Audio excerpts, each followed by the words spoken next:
November 1918, both nature and man had given the planet its first taste of how the world may one day end.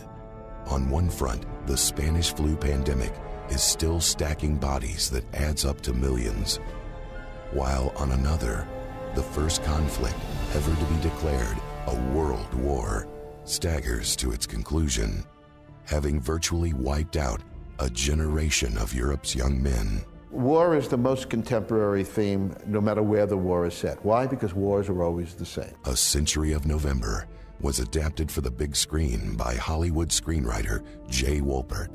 They always start with a miscalculation. We can beat them. It always is paid for by the young men, and in our last century, by civilians. But never, interestingly enough, by the guys who start the war. World War II gets all the press. The Civil War gets all the press. But World War I was just an absolute butcher shop. At the same time, the Spanish flu is just decimating Europe and coming over to North America. Wherever you go, it's blight. And it looks like, honest to God, the judgment of God. It was that kind of time. And against this, a very simple man, a passive man, gets the news that his son in the last days of the war is dead. He feels the need to find where this happened, to just walk the places he walked.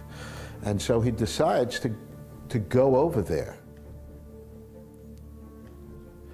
A drama of this kind against the canvas that this is played against, the way Gone with the Wind was played against the Civil War, that was special, and especially since the book itself is written beautifully. And that really was the first thing that took me. It's about war. It's about who gets left when that happens. It's about those quiet people who find a strength in them somehow that they didn't know they had. He wants to just wring out of him any feeling that a knock on the door would ever mean his son was coming back.